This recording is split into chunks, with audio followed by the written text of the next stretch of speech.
Hello, hello. Yun, actually, nung nag-start kami, no, nung maghanap talaga ng brand ambassador, ang hinahanap namin talaga, of course, yung talaga yung tunay na makaka-relate dun sa, sa concept of Taho Story. And, yun nga, no, hindi lang siya, si David kasi, hindi lang siya basta artista eh. Ano siya eh, yung values, of course, no, yung hinahanap namin sa brand, yung value ng, of course, nakikita namin sa social media, family-oriented, kumbaga yung classic Pinoy, because of the Maria Clara eh, nakilala siya din as pambansang Ginoo. Kami ng wife ko, talagang pinanood namin yan ever since, no? Kumbaga from start to wala pang Taho Story, sabi ko, pagpuporma kami, pagpuporma ako ng barong, titignan ko muna yung Instagram ni David, or pag may gagayahin ako na sabi ko. Kaya yung nagkaroon ng Taho Story, talaga nakita namin very perfect yung character ni David for kung ano man yung gustong gawin namin for Taho Story. Of course, yung charm ni David, alam naman natin yan, pag nagpo-post sa Instagram, sa Facebook pa lang, di ba? Nakasakay lang sa, sa motorcycle, grabe na yung diba? Picture lang na, grabe yung impact, no? Of course, yung charm ni David na, alam naman natin na madaling mahalin ng mga tao. And syempre, someone na kayang i-represent yung traditional classic Taho, but in a modern and aspirational way. Right. Yeah. So I believe that what you're looking for in Sir David's image is more... Dahil, ayun nga, nakilala naman natin si David sa Maria Clara. So right. Yung kulturang Pinoy, plus yung tawo natin na kultura rin. Ganang Pinoy, ayun. Alright, okay. So he really fit the standard, no? And that brings us over to the side... First heard about the inquiry. Right. Na, parang they wanted me to be their ambassador. First thing I did was to check their Instagram. Right. And then, pangalawa, nag-order ako sa Grab. In-order ko halos lahat ng flavors eh. Parang 4 flavors, yung ube, yung normal, yung original, avocado. Nakalimutan ko na, basta lahat in-order ko eh. Yeah. And then, pagka-try ko, wow, gulat ako, sarap. Gulat sarap kasi parang, yung taho na may ice cream, hindi siya usual, it's unique. Diba? And then, ayun, I had a meeting with them, nakita ko na sobrang passionate nila sa ginagawa nila. Like, imagine, like, nagsimula lang sila last year, and now, ang dami na nilang branches, you know? So, just for me to, gawing ambassador, maging part lang ng isang brand na sobrang laki ng potential, ang plan din nila na mag-expand abroad, diba? It's sobrang big deal for me. Kaya maraming salamat. And I'm really grateful. At yun, gagalingan ko siyempre. Ang trabaho ko naman dito talaga is to, like, help them promote. Hopefully, I get to help them talaga. So, right. Yeah. And Sir David, style of taho mo. So okay lang sir, may rapid fire question lang tayo. Anong klaseng taho yung gusto nyo? Alright. Sa Taho Story ba? Oh, so sir, I'll ask you like multiple choice question, tas sagot lang ng mabilis. Okay. Alright, here we go. Are you all ready for the rapid fire? I think we can do better than that. Are you guys ready? Yeah! Alright, so Sir David, here's the rapid fire question for taho. How do you like your taho? Small, medium, large? Large. Large, alright. Sweet, less sweet, zero sugar? Again. Sweet, less sweet, or zero sugar? Less sweet. Less sweet, syempre, kailangan payat tayo, no? Alright, with toppings, no toppings? With toppings. With toppings. A preferred mode of payment, cash card or mobile payment?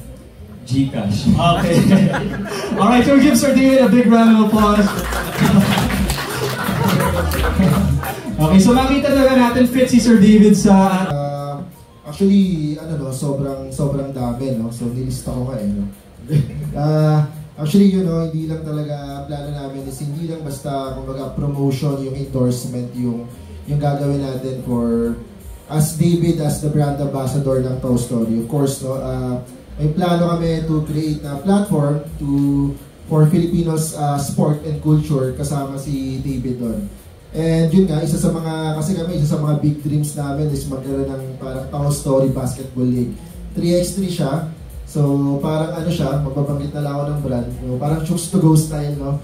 Na mga nasa mall siya, and then marami kasi tayo mga player ngayon sa basketball industry, yung pag-graduate to college, medyo masikip talaga sa MPBL and PBA. So, we're planning to put up a parang 3x3 league. So competition to na wherein ito possibly a 3x3 league kasi ito yung platform na medyo hindi talaga na highlights, no? So and kung saan kumbaga mag-invite tayo ng mga professionals and aspiring players, and of course ang goal nito kumbaga kung sino yung mag-champion is i-represent nila yung international 3x3 competition. Kasi before pa sinumulan namin sa Taho Story, nag-join kami sa international 3x3 competition. We represent the Philippine team and nag-champion naman tayo doon na gamit natin si Taho Story. And of course, no, si David, yung malaking part nun, yung dahil nga doon sa love niya sa basketball and gusto niya rin talaga nakikita ko si David, gusto niya talaga makatulong din sa sports community. And meron lang talaga kailangan na parang kumbaga avenue and platform din kung saan namin nakikita na pwede namin isama si David doon.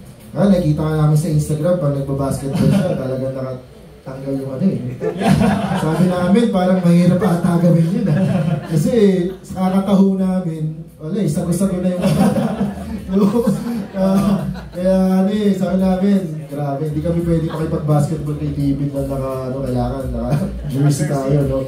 And of course, no, hindi lang yun, no? May mga upcomings kami na mga plano na kumbaga events for David and paano niya din ipopromote din si Taho Story.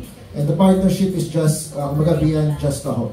It's about the community, culture, and of course, kumbaga, especially the concept of Taho pa lang Right. Kumbaga yung Filipino pride talaga natin. Filipino pride. Wonderful. Can we give Sir Jude a hand? I think that was an excellent. Do you have a memory of eating taho growing up? Like, what is your taho story? I remember back in high school, grade school, paglabas ng school, may nagbebenta ng taho, yung mismo ng taho. And then, hindi niya ako tinatanong kung gusto ko ng taho. Binibigay lang niya agad sa akin yung taho. So, okay, wala na akong pera Utang na lang. Yun siguro yung taho story ko. And, milig din talaga ako sa taho, especially yung cold taho. Diba ganun yung sa taho story. So, yun, and, ano pa ba? I love ube taho from Baguio. So, nakakatuwa lang na silang ube taho. Right. And I think that story, sir, is something we can all relate to, be it Ambassador, Mr. David Licauco. We have the AVP for Talent Sales, Branding and Marketing, Ms. Anne Ignacio. And of course, we have Mr. Jan Navarro, Senior Talent Manager, to join us here on stage for the contract signing. And of course, for those who might not be aware, we have representatives of Taho Story, Mr. Jude Espinas, Mr. Christian Bulalake, and Mr. Charlie Hernandez, the Chairman of the Board, the CEO, and the CFO.